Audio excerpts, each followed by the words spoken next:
Good evening, and welcome to the William G. McGowan Theater here at the National Archives. I'm David Ferrier, the Archivist of the United States, and I'm pleased you could join us for tonight's program, whether you're here in the theater or joining us on Facebook or YouTube, and a special welcome to our C-SPAN audience. Before we hear from Mo Rocca and Rita Braver, I'd like to tell you about two other programs coming up here in this theater. On Tuesday, November 12th at noon, historian Richard Brookhiser will tell us about his new book, Give Me Liberty, A History of America's Exceptional Idea, which examines America's history through 12 documents. And on Thursday, November 14th at 7:30, we will host a Veterans Day tribute, World War II soldier photographers from the U.S. Army Signal Corps photo collection at the National Archives. The authors of a new book entitled Aftershock, The Human Toll of War, will join historians for a discussion of these less well-known images of the war's end. To keep informed about these events and others throughout the year, check our website, archives.gov, or sign up at the table outside the theater to receive email updates. You'll also find information about other National Archives programs and activities. And another way to get more involved with the National Archives is to become a member of the National Archives Foundation. The Foundation supports all of our education and outreach activities, and there's a little gaggle of members of the board of the National Archives Foundation sitting in the middle of the theater. Nice to see you. Check out their website, archivesfoundation.org, to learn more about them and to join online. And a little known secret that I tell everyone, no one has ever been turned down for membership in the National Archives Foundation. Some people think of archives as a place for dead things. Writers who have not spent much time in them often fall back on adjectives such as dusty, musty, or crumbling, much to the agitation of archivists and preservation professionals. Even those who are familiar with archives may say the riches are buried. Rather than being custodians of lifeless remnants of history, archives are filled with many lives. The billions of pages in our care contain stories of both famous and ordinary people who intersected with recorded history. Mo Rocca discovers the stories within the records, breathes new life into them, and sends them out into the world. With Mobituaries, he takes a fresh look at the lives of men and women, those well known and those now forgotten, and shares their stories with a new audience. Mo Rocca is a correspondent for CBS Sunday Morning, host of the Henry Ford's Innovation Nation, and host and creator of the cooking channel My Grandmother's Ravioli. And I just watched 3 videos of grandmothers making ravioli, and check it out. It's wonderful, absolutely wonderful. He's also a frequent panelist on National Public Radio's hit weekly quiz show, Wait, Wait, Don't Tell Me. Rocca began his career in TV as a writer and producer for the Emmy and PBS award-winning PBS children's series Wishbone, and spent 4 seasons as a correspondent on the Comedy Central's Daily Show with Jon Stewart.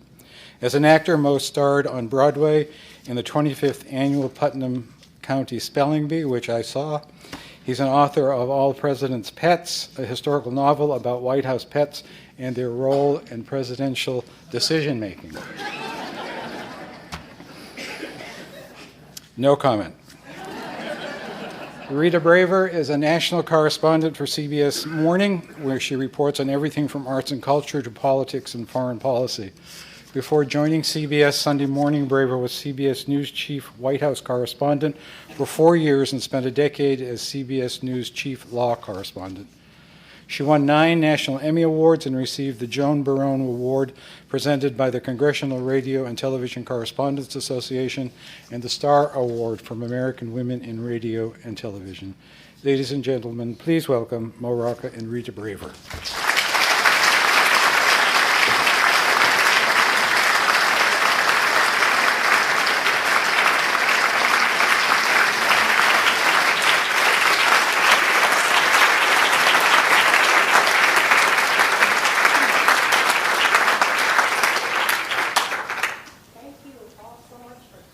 And can you believe they're doing this on the Friday night? I know. Like, okay, after this, go get a life.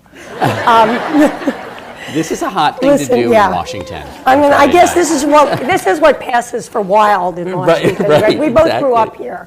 So we know. And it's such a pleasure to interview Mo. And I should say up front that it's unlikely to be a hostile interview, I'm afraid. If that's what you're here for, I hate to disappoint you.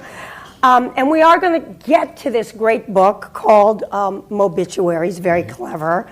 But I think you're here in part, right, because you want to know about Mo Rocca, the man, right? Great. That's why you're here. Okay.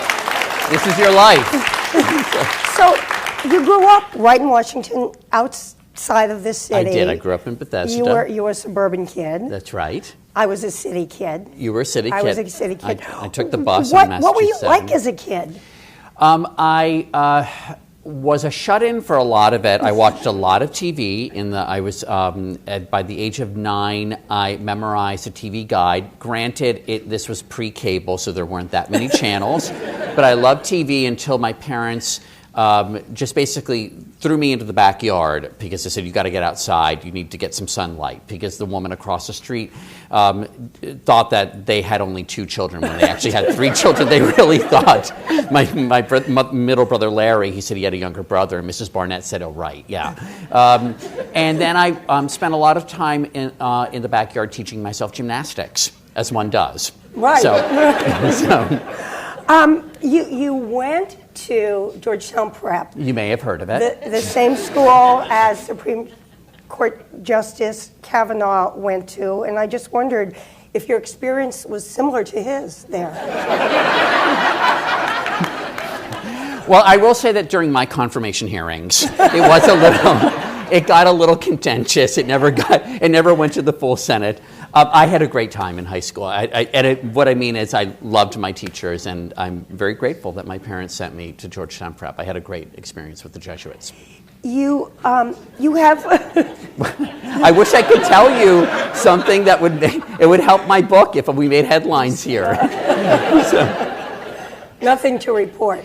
Because I was the law correspondent, so we can, if you want to go in that direction, we could do that, but no. Huh? The theater program wasn't great, I will tell you that. I've been told that it's a little better now. Well, let's talk about that for a second, because it's clear that you have a passion for aging movie stars, Broadway shows, and U.S. presidents. Yes, I do. And you honed those things growing up here. Yeah, I think that I wonder, it seems to me that growing up in Washington, a taste for politics, you sort of get it, if only by osmosis. Like, I've always thought, I wonder if the gates of the White House sort of are the equivalent of what it would be like for a kid growing up in L.A. outside of Paramount Studios. That there's maybe, if not a little bit of magic, there's at least an interest in it. So, and you feel like maybe you can be connected to it growing up. Yeah, I think you do feel that way. And sort of the president, the chief executive, is almost like the above the title movie star in a way. And the taste for old movies came from my father. I had older parents. My mother doesn't like to hear that, but it's true. And I always liked that. I always liked that my friends' parents were boomers, were baby boomers, but my parents preceded that. And so I grew up watching a lot of black and white old movies with my father. And actually, I remember the old Biograph Theater. Remember that? Oh, yeah. And when Grace Kelly died, I remember I said to my father, I said, "Pop, who was she?" Or I wanted to know more about her. And the Biograph, and I know my memory is not playing tricks on me, the very next day they played To Catch a Thief. They were able to respond that quickly, and so he took me down to see To Catch a Thief with Cary Grant and Grace Kelly, and so that's where the old movies. What was the third thing? Well, it was aging movie stars, which is part of that. Yeah. So, and then you went on to Harvard. Uh-huh. And you were the president of Hasty Pudding. I should say, no, I went to school in Boston. I went to school, I went to school Cambridge. In Boston? But you were the president of Hasty Pudding, and you performed on stage. Yeah. Frequently in drag. Yeah. And so the question is, because I know that's like a highly sought after thing to do with Harvard, and the question is, what did you get from that? What did you learn from it? So the Hasty Pudding show it's pretty much all student run. And one year I co-wrote the musical and I acted in it all 4 years. And I've seen the video, and you can find it online. You should. It doesn't translate well on video. Just like a lot of theater kind of looks ghastly. I mean, me as a woman is really ghastly. I think because it was student run, it really was like, let's put on a show. We had to do it, and then there were professionals involved, but we hired them, and it was all box office revenue that paid for it. So we kind of had to. We had a nut, I guess they say in theater, to make each week of the run. And it was an incredibly creative experience. I mean, Harvard, at least then, had a fairly small C conservative curriculum. You couldn't major in drama. And I think it was just as well that that's where I put my energies. But you went on. You sing, you dance. I do. You appeared, and sometimes still do, in professional productions. You were in Greece. You were in South Pacific. Did you really think you were going to have a career in showbiz? Yes. And I know that you, and we heard all of your deserved accolades, really, Rita, as a journalist. And some journalists don't love hearing this, but I still do consider myself in showbiz, meaning that I think that interviewing and doing stories on CBS Sunday Morning, I think of it on a continuum with performing on stage and writing. I wrote for a kids' TV show called Wishbone. I think of it all as performative, not as in make-believe, because I think just like in any kind of acting, the best acting is truthful, but when I'm interviewing somebody, I kind of like to think of myself, my goal is to be best supporting actor, not co-star, but so I think I'm trying. No, I'm not meaning to, but do you know what I'm saying? That I think it's like to engage with an audience is sort of creating a relationship with the. Well, I'm going to jump ahead because I found myself wondering as I was looking at this wonderful resume of yours, which I know about, but as I was thinking about coming here to talk to you, that because you have so many talents, I mean, why does someone like you, who can do so many other things, want a job like mine when that's about all I can do? I can't do anything else. I mean, why? Well, why? I think it's fair. I mean, I don't think it's preening to say that we're on a pretty great TV show, and it is like going back to college and taking only electives, and which I really wish I'd done the first time around. 1 week it's, for me it could be, and for you, a piece about the history of the pencil. The next week it's the assassination of President Garfield. The next week I'm profiling Mitzi Gaynor. And it's, I'm doing a piece on snails right now for our annual food show. Better you than me. Better you. They're actually kind of cute when you see them up close. But the thought of eating them? It's a great protein source. And actually, most of the escargot that you're getting have been long dead and are shipped in. Oh, that makes it better. Well, but that's why you want the fresh ones. That's why you want the grass-fed, the fresh ones. But no, when I was little, I liked the variety pack of cereals, the little 6 ones, because I didn't like the big box, and that's kind of how I feel about subject matter. It's Frosted Flakes, Sugar Smacks, Do you, when Fruit Loops. I mean, you're funny. Do you have to take it down when you're doing a piece? You have to say, I really have to behave myself because I'm going to be on national television? Yes, I think so. I mean, different pieces call for different, I don't know, I just try to stay in the moment. I mean, I will say this, that I had a vocal coach who, not a voice teacher, she was helping me with audition songs when I went to New York to audition for musicals. And I was singing a song from How to Succeed in Business Without Really Trying, and I was being very charactery. It was the second lead of the role is Bud Frump. Which song? I play it the company way, wherever the company puts me, there I'll stay. And he was sort of scheming, sort of the scheming number 2 in the show. And this vocal coach, she turned to me in the middle of it. She looked at me, and I'll never forget this, and she said, "Be easy to take." And I can remember the moment. I don't want to name her. Actually, I will name her. She was really a vaunted vocal coach. She really knew what she was doing, named Annie LeBeau. And she said, and I said, what do you mean? She said, they'll get it. You don't have to cram it down their throat. They'll get it. I'm still working on that. But it was a great piece of advice. Like, be easy to take. The audience is smart. They'll get it. Like, don't try so hard. And I think when you're in an interview and you're invested in it and you're immersed in it, then that comes naturally.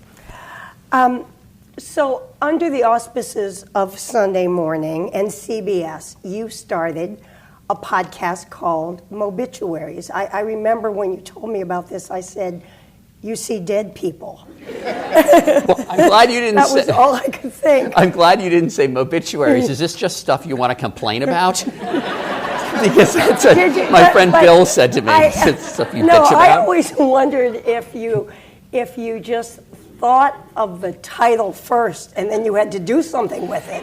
No, that's funny. Well, look, Mo is a very convenient name for different things. So, I mean, thank God my parents didn't name me Cecil, because then that wouldn't have worked. But I knew I wanted to do something with obituaries, because obituaries are profiles of people, and it's endlessly refillable. I mean, there's so many possibilities. And then I thought, and then I hit on obituaries. I can't even remember what the working title was at first. Well, I'm sure that everyone is probably here because you have listened to a obituary, but we're going to get ready to look at one on video, a little bit of one. And this is one that I loved when you first did it because I didn't know anything about it. But this is a piece about the original Siamese twins, and I think we're ready for the video if they can get it going.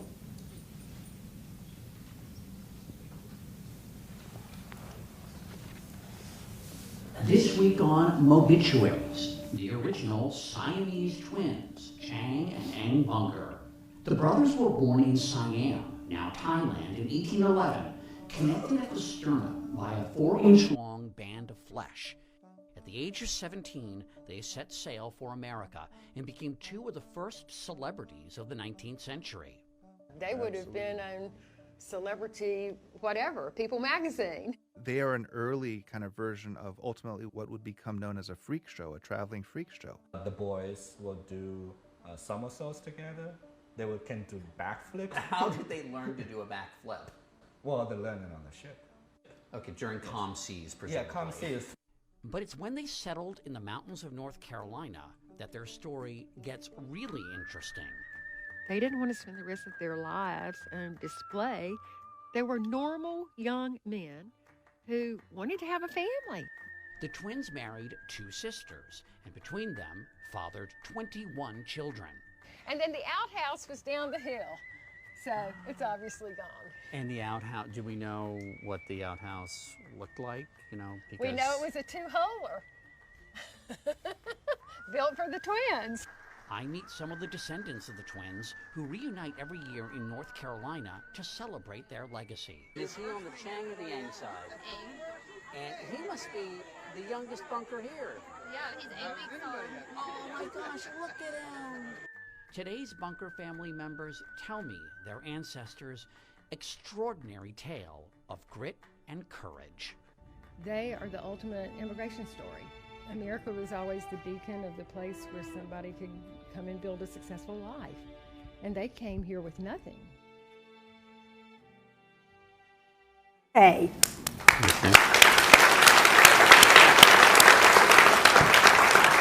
So I learned so much from that. I remember when it ran first. How did you decide to do that? So I wanted all, in the book and in the podcast, for each topic to be something, to trust my instinct, and for it to be something that I felt either a personal attachment to or genuine excitement.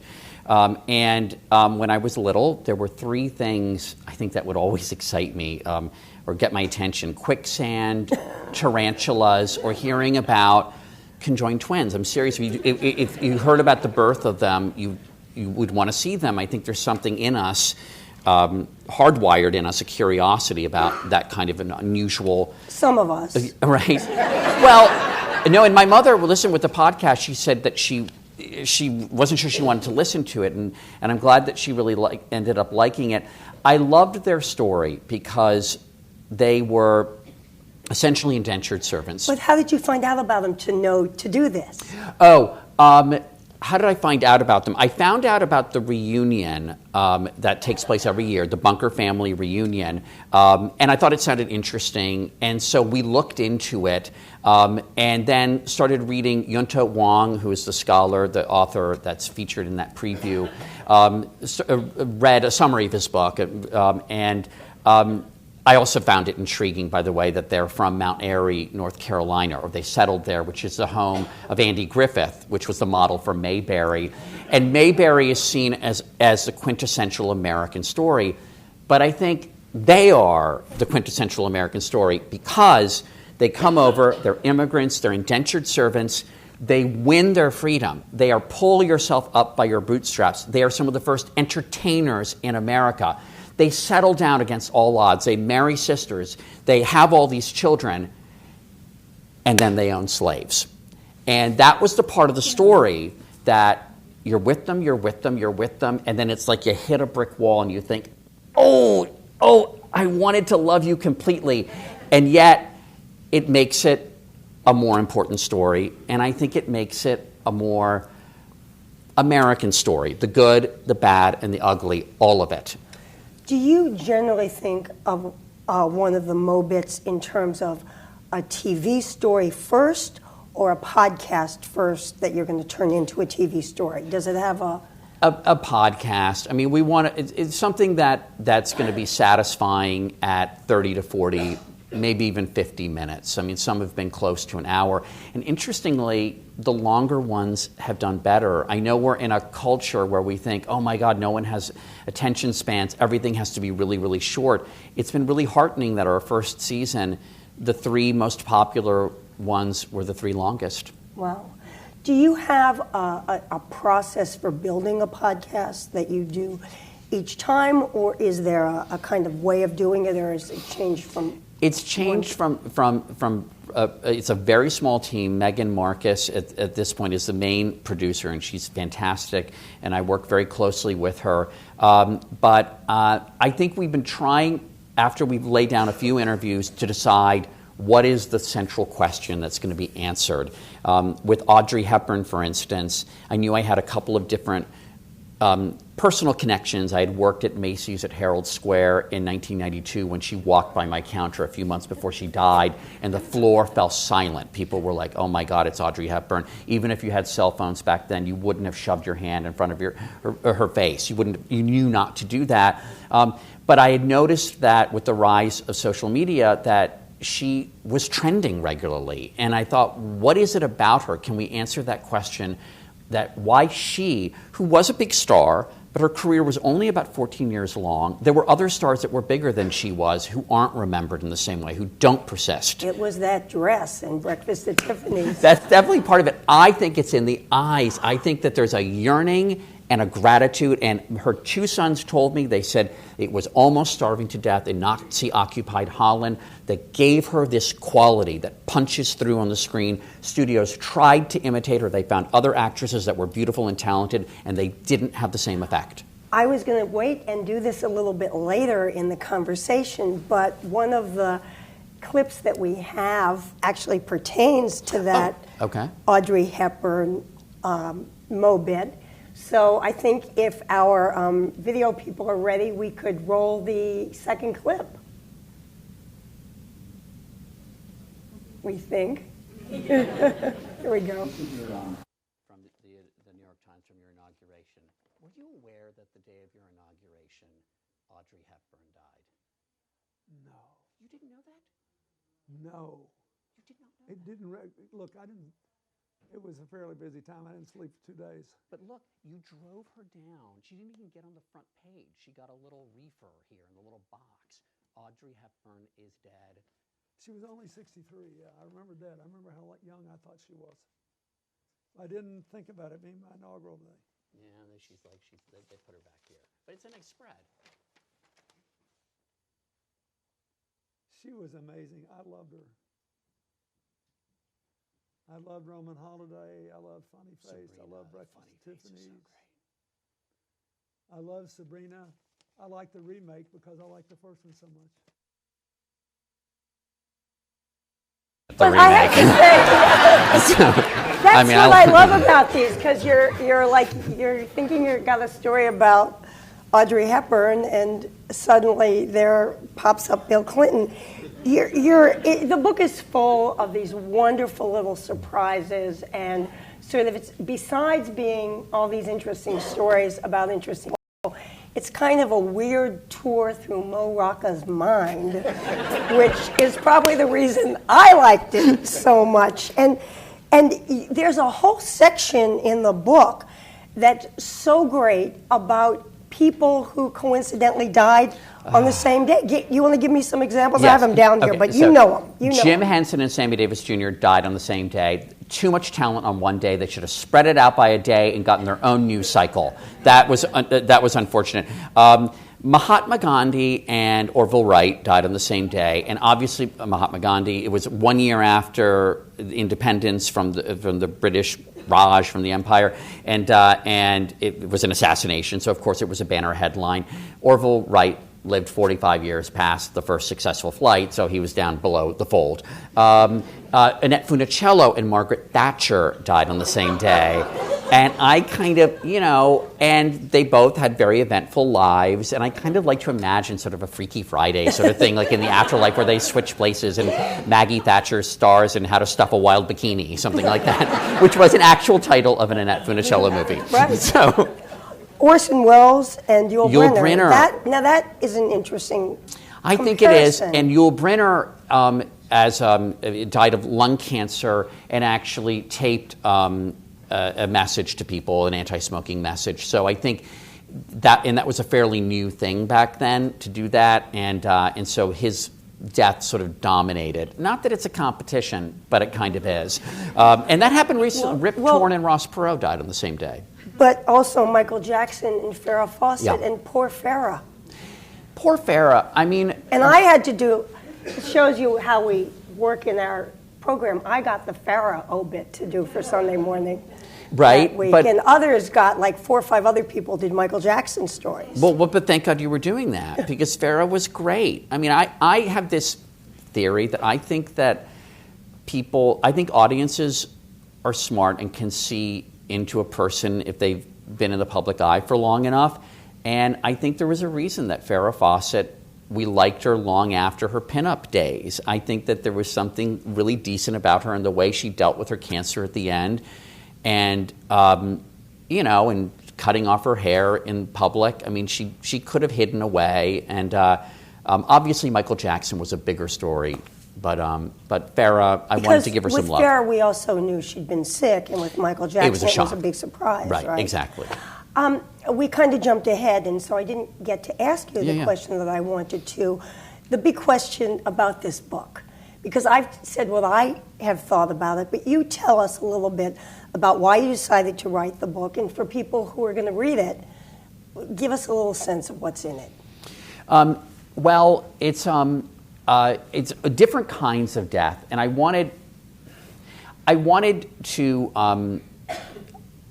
the book. I try in all my pieces, and Rita, I think you do this too, to sort of balance the protein with the carbs. I think that I wanted the fun, which that's the carbs, right? That's the sugary stuff, and then the protein, which is the substance, and to surprise you, so that a chapter about the death of sitcom characters is really fun, and a ride through your favorite, like the two Darrens and Chuck Cunningham and Opie's mother, who was dead before the series started, but also sort of makes you think a little bit about suspension of disbelief. But I have everything from the death of the fantastic, which is the death of the belief in dragons.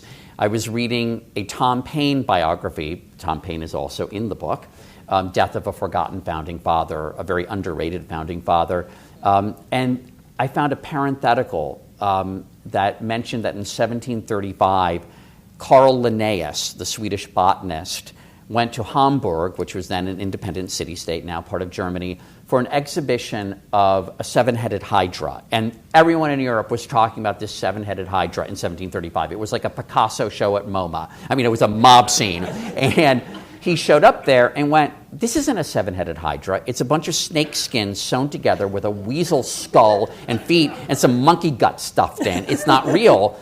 And he said God would not create a creature with more than one head, which, and now I'm thinking, well, anyway, but Chang and Eng were not, they were two different people. But but just like that, very soon after, this belief that people had had for millennia that dragons and creatures like dragons were real was dispelled. And I thought, that deserves a mobituary, that deserves a commemoration, that moment. So the book is, how many of the things that are in the book are things that you've already done podcasts on, and how many are things that maybe you're thinking of doing podcasts on, or never going to do podcasts on? Let me tell you something. 75% of the book is all new material. It's not in the podcast. It's so much that I almost had to write my own mobituary in putting this together. Look, you say in the book that you're kind of sad that you can't write a mobit about Barbra Streisand because she's still alive. She's immortal. Right, She's immortal. She is immortal. So she'll Do you never be ever kind of find yourself thinking, gee, I can't wait for that person to die? No, not Barbara. No, never Barbara. No. Never Barbara. We love you, Barbara. No, I mean, have I thought about people that will make good mobituaries? Like you're interviewing someone and it's going through the back of your mind. Yeah, I see like the vulture circling overhead. And I think like in the cartoons, imagining. No, I mean, there are people that I've interviewed that when the time comes, I think it would be an honor to commemorate a person like that, and putting it as nicely as I can.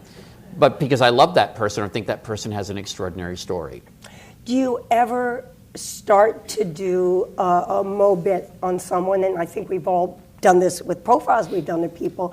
You think, oh, this person will make a great profile, a great mobit, and then you find out they're not really that interesting anyway. And maybe you put it aside trying to think of how you can do this later? Well, there were, and this wasn't because she wasn't interesting, because she really is. I had this idea, and I couldn't quite execute it, which is about Nellie Bly, the great muckraker who wrote 10 Days in a Madhouse, went to what is now Island in the East River. What am I thinking of? One of my inspirations. Oh, okay. Yeah. Well, I'm going to get you to ghostwrite it then, or no, I'll give you credit. No, I had this idea that it could be written as a screenplay treatment, just trying to play with a different form, and it didn't quite work. But I do. If there is a sequel, I would like to do that because her story is amazing. And then I think based on Jules Verne's 80 Days Around the World, she then beat that. She went around the world and actually beat it. I mean, she was an extraordinary figure. And to me, she was a woman, and she got to be a journalist. Right, and it's extraordinary that there is not, I mean, that to me is total Oscar bait. Like, I want to do a whole section on roles that will win you an Oscar. I mean, Amy Semple McPherson is probably somebody like that, too. You referenced Tom Paine, and yeah. I had thought, since we are here in the National Archives, and our mutual friend Peggy Noonan, who got an advance copy of the book, said, be sure and ask Mo about Tom Paine, because most of us heard a little bit about Tom Paine as we were studying American history as the writer of Common Sense, but what happened to him afterward was absolutely news to me, even though it happened 200 years ago. So talk a little bit about that one, because I think the substance of it is so fascinating. So Tom Paine wrote Common Sense, which was published about 6 months before the Declaration of Independence, and it really galvanized, marshaled the colonists to support a break with the crown. And Common Sense did even more than that. Before Common Sense, the colonists really viewed themselves as Marylanders, Virginians, New Yorkers. They didn't really see themselves as Americans. And American was also a derogatory term. He kind of rebranded it with Common Sense. And so it was also the way that he wrote it. Most of the country was, the future country was illiterate at that point, and it was meant to be read out loud.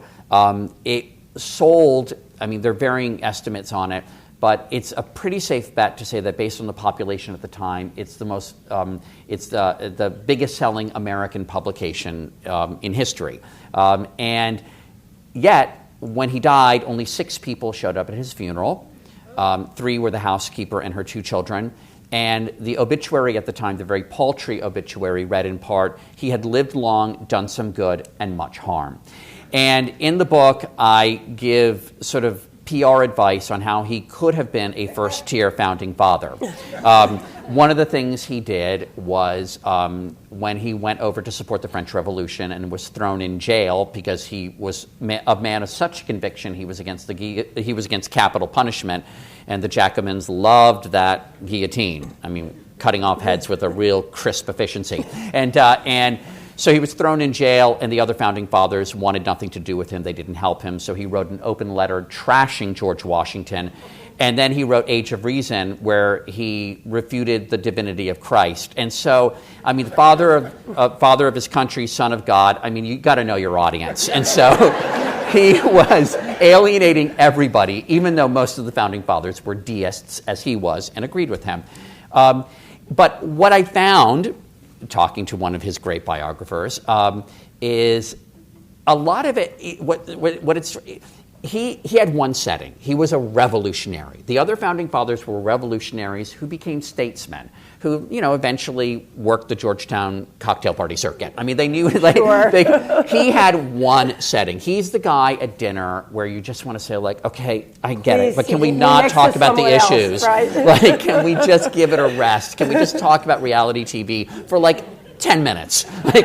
And he was incapable of that. And ultimately, I don't think he would have cared that he wasn't a first-tier founding father, which is the beauty of Tom Paine. So many stories like that in the book about people that you either care about but didn't know things about, or people, which is more interesting, people you never knew that you cared about, but Mo, you make us care about them in the book and in the podcast, Did too. I make you care about Lawrence Welk? I happen to have watched Lawrence Welk as a child with my grandmother. Yeah. And, done the polka with my sisters while my grandmother applauded. So, yeah. Okay. So it was touching for me, Lawrence Welk. He's a badass. There are just so many great people. So what do you hope that readers will get from this book? I hope that readers will be delighted, because that's delightful is the kind of word my father loved to use, and it's a great word, and it's not used enough, and not enough importance is placed on it, or value is given to it. So I hope that people are delighted by it, have fun with it, and I hope that topics that seem heavy and are important, like the Black Congressman of Reconstruction, that pocket of history that's been forgotten, that it will go down easy, and it won't seem like, oh, we're learning about Reconstruction, we're sitting in a classroom. I mean, I like to take on challenging topics and make them go down easy, and I like to take topics that seem like they're just going to be fun and fizzy and make you go, wow, I didn't expect to choke up over the story of Billy Carter, say. I mean, and I've been really gratified. That was the first podcast of the second season. It's out now. I talked to President Jimmy Carter about Billy, and it is a poignant story. It's also a funny story, but it's a poignant story. When I saw the story and read it, I kept thinking of how when I worked as a producer behind the scenes and we would go to Plains, Georgia and set up shop, Billy would always drop by our trailer with a six-pack of beer, even before he had Billy beer. Is that right? So, yeah, he just wanted somebody to hang out with. And what was his personality like? He was both complimentary of Jimmy and always very happy to put Jimmy down a little bit. Really? So, yeah. And I think, and honestly, like, I have interviewed President Carter, and it really wouldn't have occurred to me to do a story about Billy now, and it's worth reading. And you'll learn things like the fact that Mo has been to TGI Fridays on 5 continents. Is that true? And I tweeted that out. I know that, oh God, was I violating new standards? But I tweeted it out, kind of hoping that TGI Fridays would say, we'll fly you to Australia, so you can, or we'll let you dedicate our new Antarctica, our 7th continent, TGI Fridays. So while you're writing this, because again, you talk about the journalism side versus the personal side, and I loved all these little personal asides in the book. But I wondered why you decided to include them, because in many ways the book is journalistic, and then we're frequently and pleasurably, I would say, interrupted by your musings on whoever you might be writing a piece about. You know, that's a great, I hadn't really thought about, it felt like the right thing to do. It felt like if I wanted to share my perspective in any of my story, and judiciously, because it is a history book, this seemed like the right way to do it, and make it, I mean, I think of like that Stephen Sondheim quote from Sunday in the Park with George, everything you do, let it come from you, then it will be new. And so, you know, I thought the story of Elizabeth Taylor and her advocacy on behalf of people living and dying with AIDS has been told. Why am I telling it? But I'm telling it because it's me. Say the name of that chapter. It's people who... Celebrities who put their butts on the line. I wanted to talk about celebrities who actually put themselves out there, like Marlena Dietrich. Who, a real serious historical tome. Well, I mean, but the story, I mean, yeah, I think Marlena Dietrich's story is a pretty great one of, you know, remembered as a screen star, but also really did put her butt on the line. That was one I didn't know. Yeah. I mean, I really didn't know. You say, and we're going to go to questions in a minute, but you say in the intro to book that almost everyone eventually ends up forgotten. Well, I know where you got it from. Well, you can tell. I got it from you, basically. Yes, well, not from me, but... Yeah, but... Well, you got it from someone I interviewed. You can explain that. Well, this was, and I thank you for this, because Rita is in the introduction to the book, because in 2002, I think, you interviewed Nora Ephron about a musical called Imaginary Friends, which was based on the story, the rivalry between Mary McCarthy and Lillian Hellman. And I remember this piece, and you saying to Nora in the middle of the piece, how do you want to be remembered? And she kind of laughed, and she said, remembered, these two women were incredibly famous. They've been gone, for 10 or 12 years, and no one knows who they are. And so she said, I don't expect to be remembered at all. That's what Nora Ephron said. Cut to last year when I was working on the podcast for Audrey Hepburn, the episode for Audrey Hepburn, I wanted to use a piece of an interview I had done with Nora Ephron, where she had a great story about Edith Head and Audrey Hepburn. And it's a small group of people who work on the podcast, but all the people under the age of 35, really smart people, whip smart, had no idea who Nora Ephron was, and she'd only been dead for about 5 years. So everyone is forgotten, and I actually find that kind of liberating in a way. But you're doing your job to revive some of these great figures. I hope. And to make us care about things that really, you have this weird ability to make us care about things that we never thought we'd care about. I mean, I never really thought I'd care about the end of Prussia or something like that. Well, I mean, especially with the people, maybe not so much with the things, but Prussia and the station wagon. Which have so much in common. I know. Can you imagine? It would be very difficult to be Otto von Bismarck riding a station wagon, because the Pickelhauben with the vertical spike, you'd need a sunroof for that. But that's what it's called, a Pickelhaube, with the spiky helmet. I try also, I've realized, and I thought about this with Billy Carter, to be compassionate with the past, to cut the past some slack, because I think that there's a tendency to disqualify people from the past.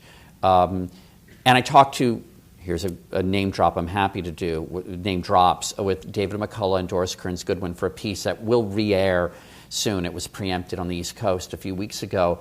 But Doris Kearns Goodwin, she said, she lit up when I brought this up. And she said, my God, she said, FDR, he should have allowed more Jewish refugees in the country. Right. That internment of Japanese Americans was a terrible thing. But he brought us through World War II. He brought us through the Great Depression. And, you know, she said similar things about Abraham Lincoln. So I err on the side of generous.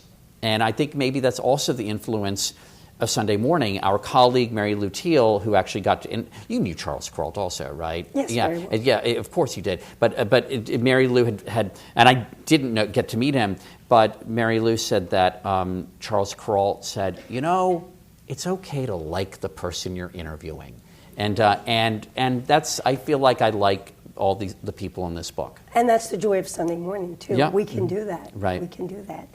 Well, we have this great audience, so we promise to take some of your questions. There's microphones. And the only thing I will ask is to come up with questions, not speeches.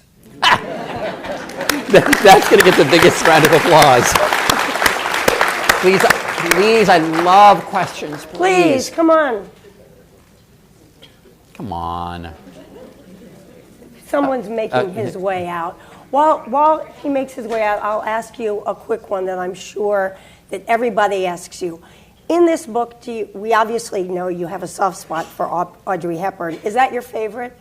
Oh, is that my favorite? I mean, it's one of my favorites. Gosh, there was a lot. I loved telling the story of Herbert Hoover's pre-presidency and John Quincy Adams' post-presidency, because they both had lackluster terms in office but had extraordinary lives on either side. So I love doing that. Yeah. Well, let's start over here. Hi, speaking of Charles Kuralt, I was just thinking of him as you were talking, and I thought that would be a great opportunity for you to go cross-country and interview people. Is that anything that you would consider doing, especially with your history with, like, my grandmother's ravioli and other things that you've done? I'd love to do that. I think it would be a great idea, and I'd drive. Okay, thank you. That was the missing link. Thank you very much. Let's see some more people from the other side, but we're going to go over here now. My impression is, from the way you were describing your childhood, that you seem to be more of an indoorsy kind of guy and watched a lot of TV. How did you come out of that and feel comfortable performing in front of people? Well, I think that, I think I always had an impulse to perform. I'm sure my teachers, oh wait, my 5th grade teacher is here, I think. Is she here? Are you here? Miss Venici, are you here? I think, oh, she is there. She's up there. Oh, yeah. Hi.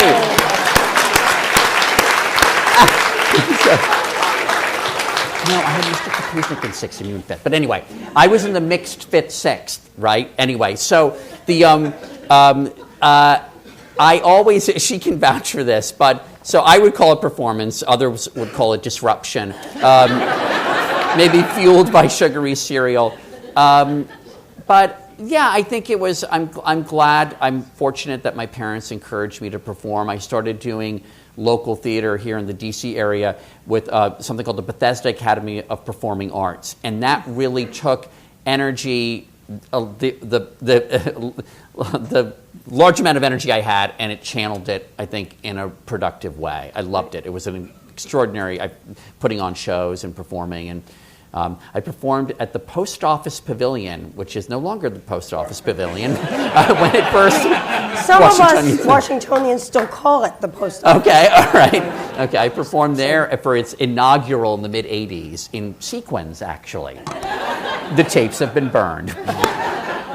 Well, as a former, I shouldn't say former, you're once a teacher, always a teacher. As a retired teacher, my hat off to you. Yeah, she's great. I'm interested in your research process and your sourcing of materials.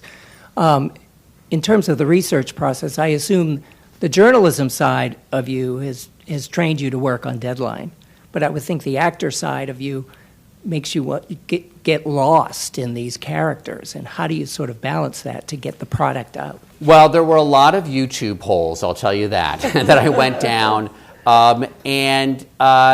you know, I think there's a story that sticks in my mind that I think told about Rodgers and Hammerstein, that when they were working on The King and I, that Oscar Hammerstein was over-researching and getting so involved in the history of the court of Siam, and that Richard Rodgers had to stop him. So I always keep that in mind and try to not go too deeply in. And so I would sort of oscillate between kind of the substantive history part and then the more personal side, and then figure out what I needed. If I were to do this again, and I hope I have the opportunity, I would try to identify what the takeaways are early so that it doesn't sprawl out of control. But that was a challenge. So.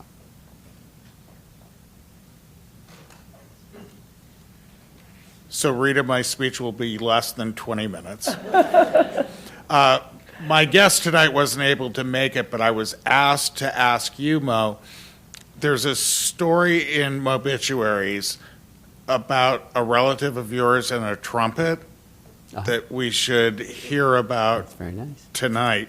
The feedback I got brought tears to my eyes, so maybe you could share part of it with us. Well, so as I wrote this book and worked on the podcast, and I mentioned the word delightful before, a word that my father used a lot, I found that so many of the things I wanted to write about and talk about were things that I inherited from him, affection for them, and I, even more than that, thought, what would lost my father in 2004, what would he think about these stories? Would he like them? Which I think is a pretty great motivation. It works for me. And then on Father's Day, I sat down and just started writing about him. And what I wrote about that at the age of 50, in 1979, for Christmas. My mother went down to a pawn shop in D.C. with her mother, who was visiting from Colombia. My mother's Colombian. And my mother bought my father a trumpet. My father had played the trumpet a little bit as a kid, but then life intervened. He started a business, he got married, and he had 3 sons, and he longed to play the trumpet again. He regretted stopping. And he played it for a short time when he was a kid growing up in a factory town of Leominster, Massachusetts. And I can remember on that Christmas morning when my father opened up the case, and he was so excited. And every weekday morning, my father would play in the cellar in our house, in our split level in Bethesda. He would play scales.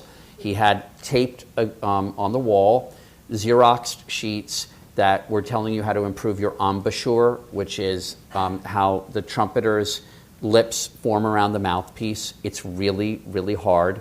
And then at night, for an hour every night, he would play Dixieland jazz. And I would put on metal roller skates that could go over your sneakers, like that would stretch, and I would skate around. And there was a pole, so I could grab the pole when I skated by and spin like I was doing a salchow. And the dryer, my mother's not going to like my saying this, but the dryer had crapped out in like the late 70s or something, so we would line dryer clothes, which would make it really fun, so that my father would be playing the Basin Street Blues or When the Saints Go Marching In, and I'd be going in and out of towels and sheets. And my father did not think that he was going to get a record contract. He didn't think that he would be playing at clubs in New Orleans or New York. He was doing it because he loved it, and he loved it so much, and it was an act of faith and of love, and it made a big impact on me. And that, and after I finished writing that, my editor said that should be the final obituary in the book, and I made that the dedication of the book. And my father wasn't a cynical person. He had a real sense of the romance of life, and I know he would have loved Sunday morning. I know he would have loved that I was on it, because he had that same kind of wonderment of, oh, what's it going to be this week? And I think that was a real gift for me. Is there anybody? I have a million questions, but do you want to? Yes, and I'll repeat it if you want. I wanted to ask you about Wait, Wait, Don't Tell Me. She wants to ask about Wait, Wait, Don't Tell Me. Yeah, which, do you have to do much preparation? You all tell them, for people who don't know. I think they all do, but just in case, what Wait, Wait, Don't Tell Me is. Wait, Wait, Don't Tell Me is an NPR News quiz comedy show. It's been on for 21 years. It's hosted by my friend Peter Sagal, who is the Fred Astaire of public radio, because he makes what is actually hard look easy. It's really hard what he does. And so there are a panel of guests each week. I'm frequently one of them, sounding off about the news and about the big headlines and the small, and then and not afraid to look silly. Not afraid to look silly, which is really, really important, because I think that's, you have to be willing, just in life, to fall on your face. And when we go there, you say what's on your mind. You don't go in with prepared jokes, because what makes it work is it's what, you're kibitzing with friends. So I don't really prepare much at all. We had to write a little thing called a Bluff the Listener, which is kind of a fun segment. So that is at a time. We write them on our own. But that show was really important for me because it made me really comfortable with sounding like myself, which is, this book is also, over time, and I'm sure you feel this way, you learn to trust your own instincts. And I would hope that if I'm interested enough in something and I execute it well, the audience will be interested in it. And if I'm not interested in it, I'm not going to be able to fool you. And similar to that, in Wait, Don't Tell Me, when I started doing it, I tried to sound like someone else, and because I didn't like the sound of my own voice. And then I let go of that, and I had a better time, and I got more laughs. So I think there's a lesson in that. Yes, sir. Yeah, from what I heard, it seems that the people you write about are people that you appreciate in some way, artistic or for some quality they have. Is there anyone about which you started writing, thinking, that someone that you liked and you learned something, like what you learned about the Young brothers, the Siamese brothers that they ended up holding slaves. Have you learned something about someone that you thought, well, this is just too terrible and I'm going to drop it, I'm not going to write about this person? Well, that didn't happen, but there were people that early on I thought, oh, this person might kind of be, people might have a sentimental attachment to this person. But then I was told that they were either not that interesting or kind of awful. And so, and I hate to even though, look, dead people, I highly recommend writing about dead people. They're just so easy to deal with. Like, they don't have publicists, they don't have handlers. Well, some of them actually do have estates, right, and lawyers. But I'm a little careful about trashing the ones that I didn't. But there were a couple that I thought, oh, this person's not going to be great. We're almost out of time, but this nice lady, I think, is going to be our last question, so it better be good. Ooh, I feel excited. Pressure's on. Yay. So you were talking about how inspirational all these people were through writing Mobituaries, and I couldn't help but wonder and think about Wishbone. Would you ever consider doing a TV show similar to Wishbone about some of these Mobits so that you could reach your younger audience? Obviously, they would have a lot to learn about these people as well. So Wishbone was a PBS kids series that I wrote and produced for in the mid-'90s. I'm very proud of it. And I thought what you were going to ask is, have you ever considered doing a Mobituary for Wishbone the dog? And in fact, we did start one on the podcast side for Soccer was the name of the dog who played Wishbone. And I do want to do one because animal stars, people have a huge attachment to them. So yes, but Mobits for kids, oh, I don't know. That might be a little bit tricky. We might have to be euphemistic. Like, oh, I'm writing about somebody who just went away for a long time. So he'll be back. Don't worry about it. The good news is that you can go out and buy this book. You can tune into a podcast. You can watch Mo on one of his 30 or 40 television programs that he works for, hear him on the radio. So tonight we've had just a little tiny smidgen of the wonder of Mo Rocca. Thank you. Very much, Rita. Thank you so much. Thank you. Thank you all. Thank you. This is great fun.